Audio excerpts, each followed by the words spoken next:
There's a bit of a trick to changing the battery in the Hunter Pro C irrigation clock.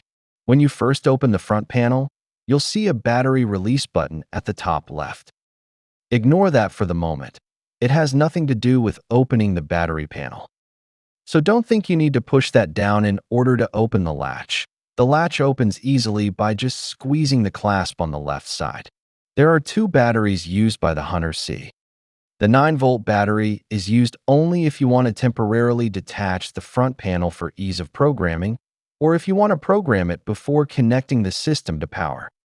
So for normal operation, you don't need it at all. It is not involved with backing up any information. There is a CR2032 battery that is used to save the date and time in the event of a power outage. The program memory is non-volatile and will remain even without a battery. To get to the CR2032, slide the battery release button down. To install it, slide the battery up into the slot. You can't remove the CR2032 if you have a 9-volt battery in place in front of it.